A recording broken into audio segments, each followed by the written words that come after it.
நம்ம சேனல் தொடர்ந்து அப்புறம் நீங்கள் வீடியோக்குள்ள பார்க்க நினச்சிங்கன்னா இதுவரை நம்ம சேனலை சப்ஸ்கிரைப் பண்ணுங்க கீழே பெல் சிம்பிள் இருக்கும் அதையும் கிளிக் பண்ணுங்க. சரி, வாங்க நம்ம வீடியோக்குள்ளே போகலாம்.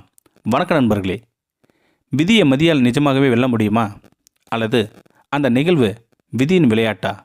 சரி, நம்ம இந்த வீடியோக்குள்ளே அந்த விதியின் விளையாட்டை பார்ப்போமா? சரி, வாங்க நம்ம வீடியோக்குள்ளே போகலாம். ஒரு மிகப்பெரிய மலையின் அடிவாரத்தில் அழகிய காடு ஒன்று இருந்தது. அந்த காட்டில் ஒரு பறவை மிகவும் இன்பமாக சுற்றி திரிந்து உலா வந்து கொண்டிருந்தது. அப்பொழுது மலை மீது ஆகாயத்தில் மேகங்களுக்கு இடையில் சில தேவர்கள் வேகமாக மிதந்து சென்று கொண்டிருந்தனர். அவர்களை கண்ட அந்த அழகிய பறவை ஒரு பெரிய மரத்தின் மேல் உள்ள கிளையின் தன் இறகுகளை மடித்து சற்று அமர்ந்திருந்தது. ஆகாயத்தில் முதலில் அக்னி தேவன் செல்வத்தையும், அவர் பின்னால் வாயு தேவன் மற்றும் அனைத்து தேவர்களும் செல்வதைக் கண்டு பறவை ஆச்சரியமடைந்தது. அனைத்து தேவர்களுக்கு பின்னால் தேவேந்திரன் செல்வதையும் பறவை கவனித்தது. பறவைக்கு தேவர்கள் அனைவரும் எங்கு செல்கிறார்கள் என்று புரியவில்லை.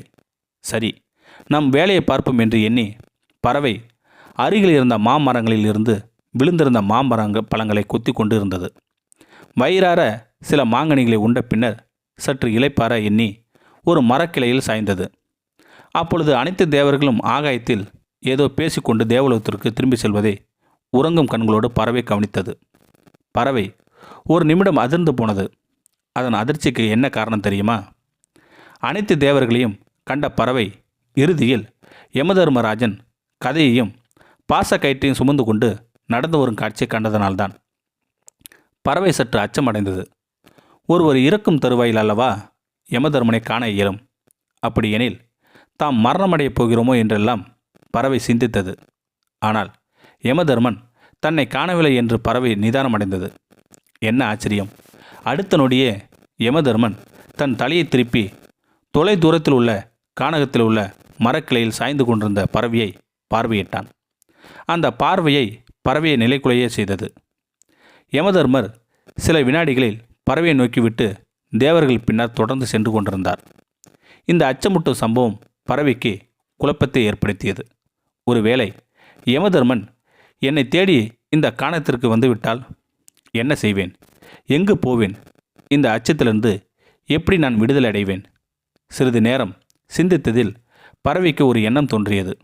அது என்னவென்றால், தான் யமனின் பிடியிலிருந்து தப்பிக்க வேண்டுமெனில் எம்பெருமான் மகாவிஷ்ணுவை துதிக்க வேண்டுமென்று முடிவு செய்தது பறவை. கண்களை இறுகி மூடிக்கொண்டு நாராயணை அகக்கண்ணால் வழிபடத் தொடங்கியது பறவை. கண்ணில் கண்ணீர் மல்க பரந்தாமனை துதி பாடியது பறவை. பறவையின் இசை கேட்டு இன்பமுற்று நாராயணர் தன் கருட வாகனத்தில் ஏறி பறவையை காண கானகத்திற்கு வந்தார். பறவையே, உனது கண்களை திறவாய். உனது பக்திமயமான துதியை கேட்டு யாம் அகமகிழ்ந்தோம். உனக்கு என்ன வர வேண்டும் என்று கேள் என்று நாராயணர் புன்னகையிடம் வினாவினார். பறவை மெதுவாக கண்களை திறந்து, ஐயனே வைகுண்டவாசா, உனது வைகுண்டத்தில் எனக்கு ஒரு சிறு இடம் தரு அளிப்பாயா? யமதர்மராஜன் என்னை தன் கண்களால் மிரட்டி விட்டு சென்றார். நீ அறியாது ஒன்றுமில்லை. என்னை நீயே காப்பாற்ற வேண்டும் என்று நெகிழ்ச்சியுடன் உரைத்தது பறவை. நாராயணனும் அப்படியே ஆகட்டும் என்று பறவைக்கு அருள்மொழி மொழிந்தார். பறவை மிக்க மகிழ்ச்சி அடைந்தது. சில நொடிகளையே நாராயணர் பறவையை வைகுண்டத்திற்கு அழைத்து சென்று விட்டார். வைகுண்டத்தை அடைந்த பறவை அளப்பரிய இன்பத்தை பெற்றது. நாராயணர் வைகுண்டத்தில் ஒரு குளத்திற்கு அருகில் உள்ள ஒரு சிறிய பாறையை பறவைக்கு காண்பித்தது. பறவையே, நீ இந்த குளத்தை சுற்றியும் பாறைக்கு அருகிலும் எங்கு வேண்டுமானாலும் சுற்றி திரிந்து விளையாடி கொள்ளலாம். வேறு இடங்களுக்கு செல்ல வேண்டாம் என்று கூறிவிட்டு தன் பத்னியான லக்ஷ்மியை காண சென்று விட்டார். பறவை ஆனந்தமடைந்து குளத்திற்கு அருகிலுள்ள சிறிது நேரம் விளையாடியது. பின்னர் பாறைக்கு பின்னர் உள்ள சின்னஞ்சிறு செடிகளில் உருண்டு பிறண்டு இன்பமுற்றது. ஆனால் சற்று நேரத்திலேயே குளமும் பாறையும் பறவைக்கு சலித்து போயின. பெருமாள் சொன்ன இடங்களை தாண்டியது. பறவை சற்று தூரத்திற்கு பறந்து சென்றது. வைகுண்டத்தின் பறந்து விரிந்த இயற்கை அழகினை கண்டது அந்த பறவை. குளத்திற்கு சற்று தூரத்தில் உள்ள ஒரு பெரிய மாமரத்தை கண்டது. அதன் மேல் பறவை சென்று அமர்ந்தது. சில மாங்கனிகளை உண்டது.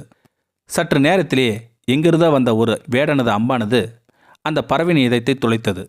பறவை தன் கண்கள் நீர் மல்க மரத்திலிருந்து கீழே விழுந்து உயிருக்கு போராடி கொண்டிருந்தது. அப்பொழுது யமதர்மராஜன் பறவைக்கு அருகில் நடந்து வந்து அமர்ந்து கொண்டார்.